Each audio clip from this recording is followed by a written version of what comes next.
जय श्री कृष्ण, जय राधे राधे। दोस्तों, आज की कहानी का शीर्षक है मंदिर की घंटी और श्री कृष्ण। आप सभी जानते हैं दोस्तों, बाल गोपाल को मक्खन खाने का कितना शौक था। वो केवल खुद ही मक्खन नहीं खाते थे, अपितु अपने सखाओं को भी वो मक्खन चखाते थे। तो यही नहीं, अपने सखाओं के साथ साथ आसपास के जितने भी बंदर होते थे उन सबको भी वो मक्खन का स्वाद चखा देते थे। इसके लिए वो अपने घर का मक्खन तो इस्तेमाल करते ही थे, वो तो सारा वो खुद ही खा जाते थे, अपितु आसपास के जितने भी ग्वाले और ग्वालिन होते थे उनके घर जाकर भी वो मक्खन चुरा कर खाया करते थे। सभी ग्वाले और ग्वालिन उनकी इस आदत से परेशान थे। श्री कृष्ण माखन चोरी ना कर पाए, इसीलिए सभी ग्वाले ग्वालिनों ने जिस मटकी में वो मक्खन रखते थे, जिस छीके में वो मक्खन रखते थे, वो रस्सी के सहारे वो छत से टांग देते थे, ताकि श्री कृष्ण जो है ऊंचाई की वजह से उस मक्खन तक ना पहुंच पाए और वो मक्खन चुरा कर ना खा पाए।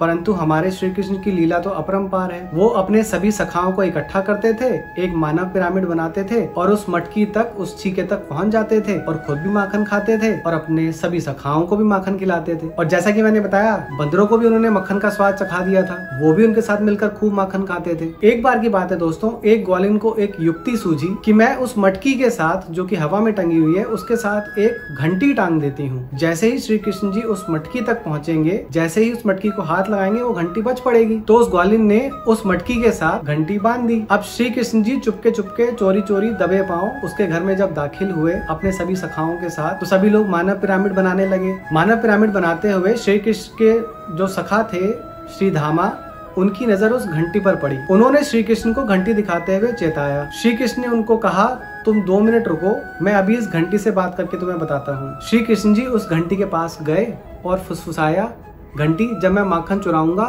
तो तुम बजना मत। अब श्री कृष्ण की बात भला कोई कैसे टाल सकता है। उस घंटी ने भी फौरन जवाब दिया, जैसी आपकी आज्ञा प्रभु। अब श्री कृष्ण जी का मानव पिरामिड पूरा हो चुका था।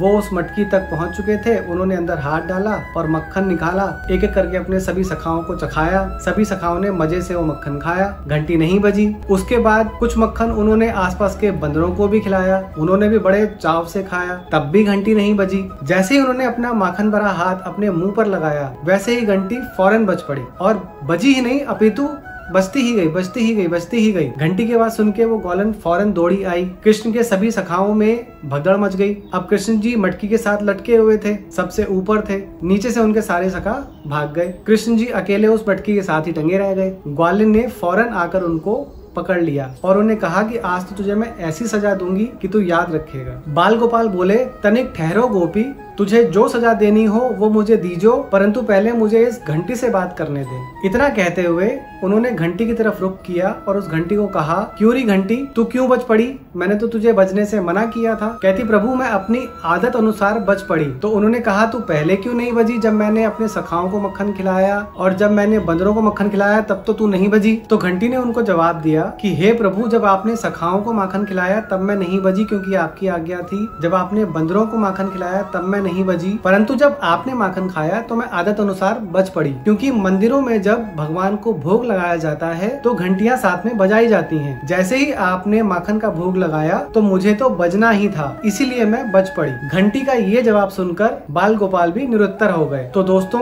हमारे श्री कृष्ण बचपन में लीलाएं करते रहते थे। आशा करता हूँ आपको ये लीला भी उनकी बहुत पसंद आई होगी। बाल गोपाल की ऐसी ही और लीलाएं सुनने के लिए हमारे चैनल को लगातार देखते रहें। अगर अभी तक आपने हमारे चैनल को सब्सक्राइब नहीं किया है तो सब्सक्राइब कर लीजिए। कहानी पसंद आई तो इसको लाइक कर लीजिए और शेयर कर दीजिए। बहुत जल्द ही आपके सामने और कहानियां लेकर आऊंगा। तब तक के लिए बहुत बहुत धन्यवाद। जय श्री कृष्ण, जय राधे राधे।